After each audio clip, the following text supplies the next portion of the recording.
ऐसी रिपोर्ट्स हैं कि ईरान के द्वारा इजराइल पर किए गए डायरेक्ट हमले के बाद अमेरिका के राष्ट्रपति जो बाइडेन और इजराइल के प्रधानमंत्री बेंजामिन नेतन्याहू के बीच में एक टेलीफोनिक वार्ता हुई है। इस टेलीफोनिक वार्ता के दौरान ऐसी रिपोर्ट्स हैं कि अमेरिका के राष्ट्रपति जो बाइडेन ने इजराइल के प्रधानमंत्री बेंजामिन नेतन्याहू से ये स्पष्ट कहा है कि यद्यपि कि अमेरिका इजराइल के साथ इस संकट की घड़ी में पूरी तरीके से मजबूती के साथ खड़ा है, यूनाइटेड स्टेट्स ऑफ अमेरिका और इजराइल का जो पार्टनरशिप है और जो रिलेशनशिप है वो आयरन क्लॉड है, लेकिन इजराइल के द्वारा ईरान के विरुद्ध जो काउंटर एक्शंस लेने की तैयारियां की जा रही हैं, जो मिलिट्री एक्शन लेने की तैयारी इजराइल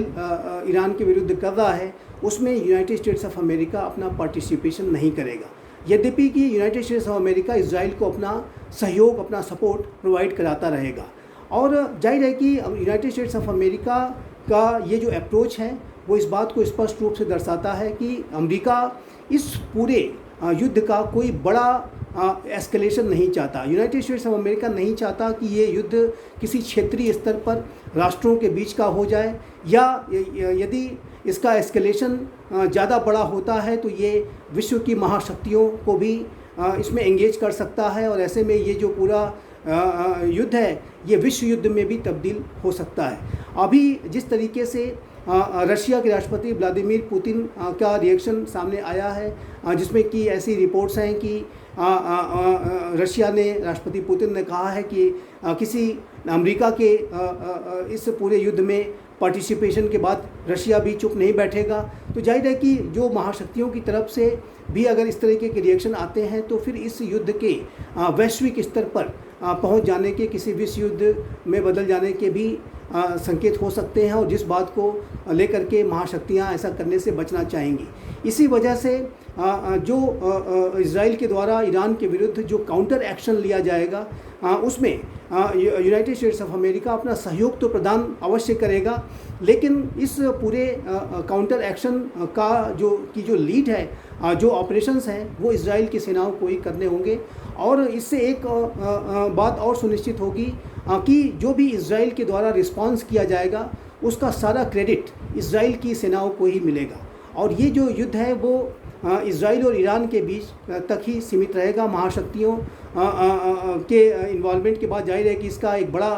कन्फ्लैग्रेशन हो सकता है, ये बहुत ही विस्तृत युद्ध हो सकता है, विश्व युद्ध में भी बदल सकता है। यूनाइटेड स्टेट्स ऑफ अमेरिका ऐसी किसी स्थिति में जाने से बचना चाहेगा, लेकिन जहाँ तक यूनाइटेड स्टेट्स ऑफ अमेरिका की मिलिट्री का इजराइल को बैक साइड से दिए जाने वाले सपोर्ट की बात है तो मेरे असेसमेंट के मुताबिक वो सपोर्ट जारी रहेगा। यूनाइटेड स्टेट्स ऑफ अमेरिका की मिलिट्री ने जो ईरान के द्वारा ड्रोन्स और मिसाइल्स दागी गई थी उनको गिराने में अपनी पूरी ताकत लगाई, और यूनाइटेड स्टेट्स ऑफ अमेरिका के सहयोग से ही ये जो 99% का जो सक्सेस है वो हासिल हो पाया है, कि जिसमें कि ड्रोन्स और रॉकेट्स और बैलिस्टिक मिसाइल्स को इजराइल मार गिराने में सफल हुआ है। तो इजराइल को ये जो सफलता मिली है उसमें यूनाइटेड स्टेट्स ऑफ अमेरिका की सेनाओं ने अपना पूरा पार्टिसिपेशन किया है। तो जाहिर है कि यूनाइटेड स्टेट्स ऑफ अमेरिका की जो पूरी ताकत है वो इजराइल के साथ खड़ी है, लेकिन यूनाइटेड स्टेट्स ऑफ अमेरिका इस इजरायली काउंटर एक्शन में कोई डायरेक्ट पार्टिसिपेशन न करके इस युद्ध के रीजनल एस्केलेशन से बचाना चाहता है, और इस बात को भी इंश्योर करना चाहता है कि ये जो युद्ध है वो वैश्विक स्तर का ना हो जाए, ये महाशक्तियों के बीच में युद्ध ना छिड़ जाए, कोई तृतीय विश्व युद्ध ना छिड़ जाए। इस तरीके की स्थितियों से यूनाइटेड स्टेट्स ऑफ अमेरिका अवश्य बचना चाहेगा। यूक्रेन और रशिया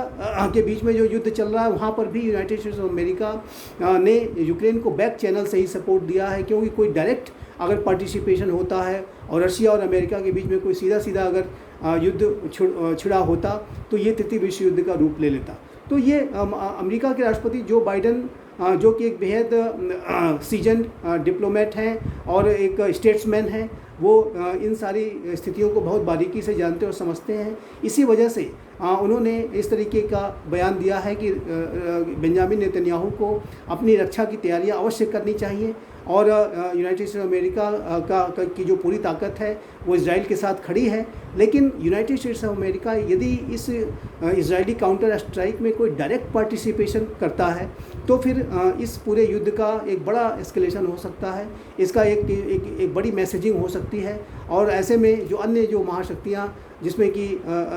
रशिया और चाइना जैसे जो महाशक्तियाँ हैं उनका भी रिस्पांस सामने आ सकता है और ये पूरा जो युद्ध है एक बड़े वैश्विक स्तर के युद्ध के रूप में बदल सकता है। लेकिन जहाँ तक इजराइल के रिस्पांस का प्रश्न है तो इस बात की पूरी संभावना है कि इजराइल इसे रिस्पॉन्ड करेगा और इजराइल के जो रिस्पांस में यूनाइटेड स्टेट्स ऑफ अमेरिका की जो शक्ति है, जो उसका बैकिंग है, वो पूरी तरीके से होगी, इसमें कोई दो राय नहीं है।